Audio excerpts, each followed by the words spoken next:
Hello, everybody. Welcome to Talk About House. I'm Todd. I'm Juana. So we are here to talk about real estate. We first apologize. It's been a couple weeks since we've done a video. It's my fault, but we did have a couple epic trips. We've been gone doing a little traveling the last couple weeks. We saw 6 Broadway shows in 4 days. That was pretty fun. You probably have also noticed, if you do watch the show quite a bit, Juana's hairstyle has changed dramatically. Juana, you have not, that is your natural hair. This is my hair. This is my real hair. The straight hair, if you go back about a year ago, her hair was perfectly straight. That was fake, that was chemically done. Yes. This is your natural hair. You don't put anything in it. This is what it looks like. This is me out of the shower, people. Okay, but you're going to let it grow out because it's kind of like, I'm trying to hide the mic that's right there. It used to have a little more hair covering it, but you cut it like 4 or 5 inches off your hair. So I cut about 12 inches off my hair. okay. Yes. So the challenge for you is if you see Juana out in town, if you see us walk around, come say hi to us. Okay. If you recognize us. Okay, this is what we're going to do. We have a bunch of 8 slides from Altos Research. We're going to go and talk about these.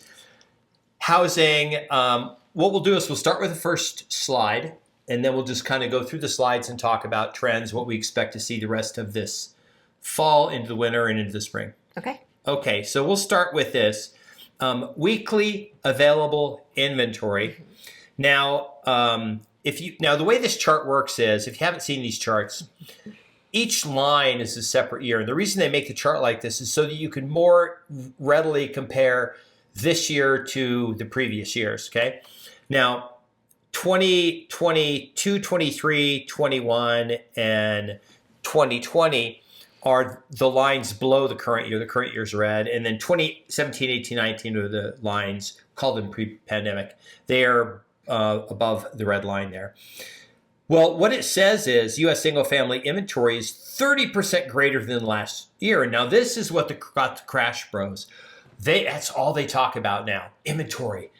Like there's one that I follow on his Twitter/X, and all he talks about is all the markets. Inventory is 58% higher than it was last year. But what they don't tell you is they won't compare it to the normal historic long term. It's still historically super low, even though it's 58%.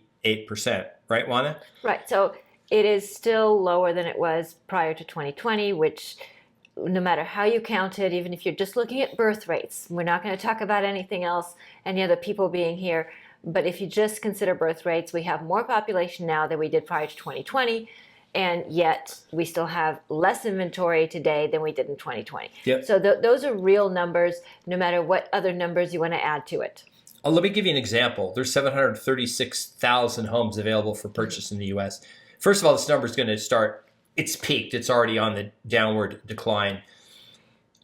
Prior to the housing crash, 2006-07, 4 million.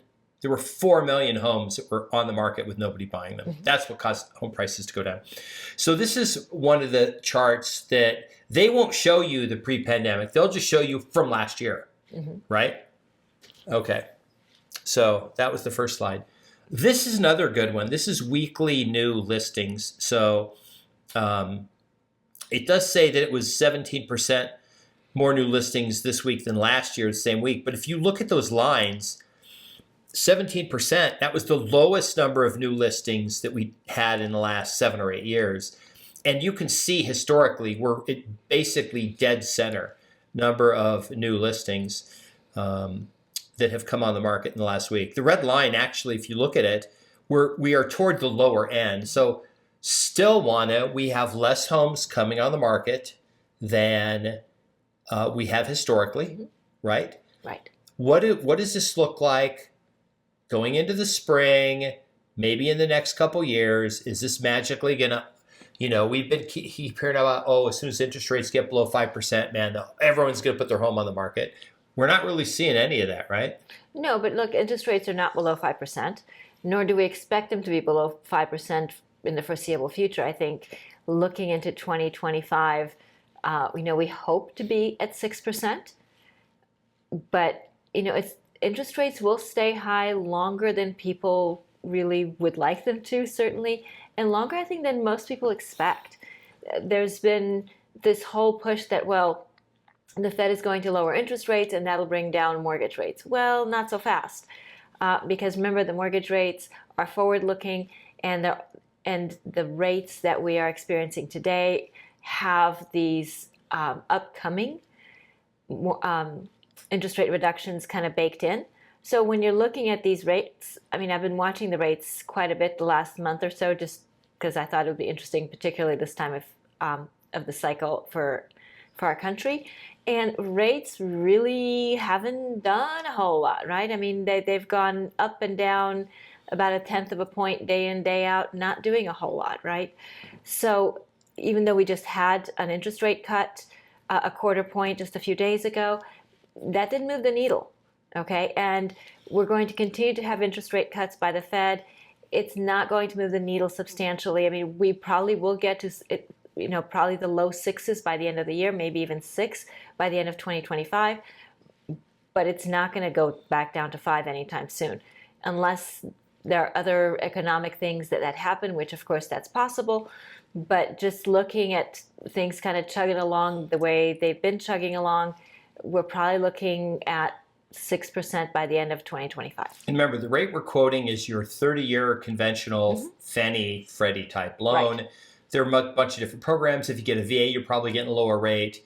We were seeing low 5s in one of the VA rates, weren't we? Right. So remember, everybody's interest rate is different based on your debt to income ratio, your credit score, the relationship that you have with that lending institution, your loan program, your down payment, your whether it's a 15-year or a 30-year, or if it's an ARM or whatever. So we're just looking at one segment of the markets that we can compare over time and accurately have an idea of what interest rates are doing. Because if we mix and match programs and all these other things, then there's too much noise and not enough signal. Here is another great chart, total home sale contracts pending. Now this shows 2022, 2023, and 2024, which is the red line. Mm-hmm. Now, what's interesting is, first of all, this shows the seasonality that we've always talked about. More homes tend to sell in April, May, June, and then they drop off throughout the summer. But what's interesting is that if you look at the red line, home sales have not really dropped off as much compared to 2022 and 2023. What's really interesting is we have 354,000 homes that are under contract. It's the most that we've had in 2 years. And I remember some Crash Bros just weeks ago talking about how nobody's buying right now. They're all waiting for the election. Like nobody was going to go out and buy a house. There's more people buying today than the last 2 years. And this, as you can see, this is updated to November. Mm-hmm. So Juana, why do you think people have not waited for the election to results, which we of course know it's over and stuff's starting to happen. But people have basically decided, forget all that. They're just going to move on they're just going to keep living their lives, right? Right. I mean, I think a lot of it's pent up demand. We've talked about before. People have had their lives on hold long enough, and life keeps on moving forward, right? We have life events that happen. People get married, have kids, people die, whatever. People get new jobs, all kinds of things happen. So people have to move forward in their lives. And you just kind of get to a point, for some of us, not for everyone, where that mortgage envy of 3% that you have on your current home, you kind of have to decide that, it is what it is. Current rates are whatever they are, and that's the way it is, and I just need to get on with my life. Here is median price of new contracts. Now, this is the actual price of homes going under contract, okay?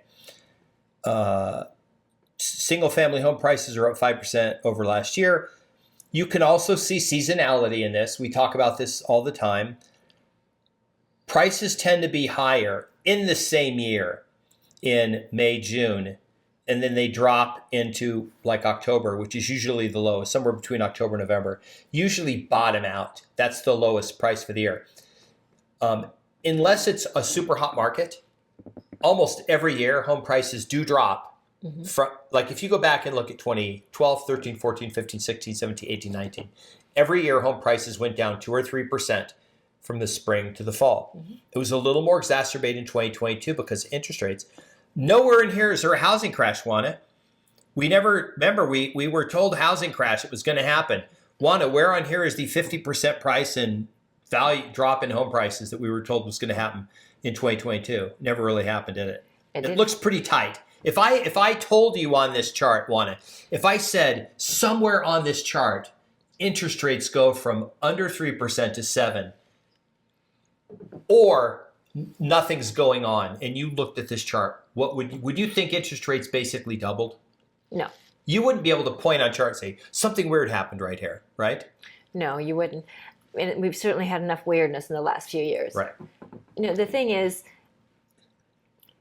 the market is really efficient, as you like to say, and if there were lots of homes hitting the market, they would be absorbed by people who want to occupy them, people who want to invest in them, and that's the reason why we do have people who are constantly blowing up our phones with phone calls and text messages saying, hey, do you have anything off market that we can look at? Because we've looked at everything on the market and we haven't found the right property. Right. Look, my prediction for next year today, when we do this exact video next year, is that is probably going to be over 400,000. This 389.9, buying the average median in the U.S. of homes going under contract, is going to be more. All other things being equal, it's generally more every single year. You can see in 2022, it was less than 2023, which is less than it is today. It's been more every single year. We said in 2022, when interest rates started going up, that home prices would moderate, which is literally what they did. They just kind of hung out and went sideways for a couple years. In some markets they went up, in some markets they went down. In most markets, in San Diego they went up, and here they went down a little bit and then came back up. We were at all-time highs here in Vegas, which is weird because it's like that normally doesn't happen. And we have the same prices now that we had in the spring, which generally is unusual, doesn't happen. So Las Vegas market has been really resilient. But if you were to ask me, well, Todd, 2025, what's going to look like? 400. Well, what do you think it's going to look like in 2026? Probably 420. I mean, it's probably going to go up 4 or 5%. If you want to wait 3 or 4 years, then go ahead and wait, and you can buy a house, the same house you could have bought today for 390, you can pay 450 for it, maybe in 3 or 4 years. And you maybe get an interest rate, or you can buy it today at 390. And then just refi it in 3 years if rates happen to drop. What do you see happening? Tell me about the spring, because I'm kind of conflicted. I personally feel the spring is going to be pretty brutal, but maybe not. So what do you think? I think it'll be busy. I think there will be a lot of transactions. Okay, more than, let me go back to this chart. More than we had this year, more than we had last year. Okay, so back to 2022 level maybe, or less? 2022 is pretty hot because remember there were a bunch of people that were rushing into the market because they were still get that 3% loan, and they were like, I don't care what the price is, just get me the house. Okay, we have to go up by 40,000. Just get me the house, right? Right. So I think it's going to be more house specific. I don't think it's going to be a frenzy to just buy anything. Okay. I think. But you think there'll be if you have a really nice median average house that shows well and everything, you think that there's going to be multiple offers? Yeah, I think homes that are desirable are going to have a lot of attention because we really haven't had a lot of choices. So when something special comes on the market, people are going to notice it, they're going to see value in it, and will behave accordingly. They will make offers on it, and more than one person will see value in it. And so homes like that are more likely to have multiple offers. When we have multiple offers, we are likely to sell for a higher sale price, right? Yep. Because people have to compete, and that's what pushes prices up. None of the charts that we've shown you look anything like what the crash. They make up their own charts. They always have these crazy charts that make it look like home prices just went up like 80% in the last 2 years, and that's a bubble that's going to crash. But when you look at the charts where we're showing you the actual prices, they're not really doing that. Right. So look, when the charts are charts that the person presenting the information created, you need to scrutinize them, because did they make the chart fit their narrative, or is that data really legitimate?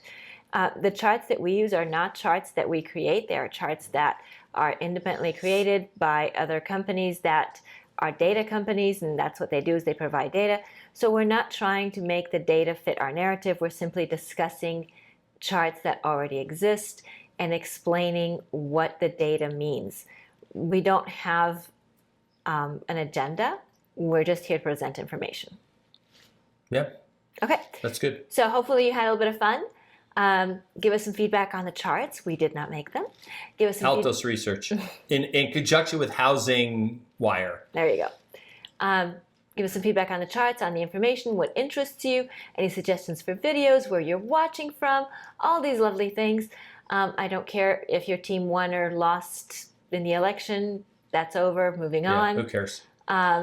Otherwise, we look forward to seeing you on the next video. Remember to subscribe, hit the notification bell, like the video, share the video, and we'll see you on the next video. Bye. Bye.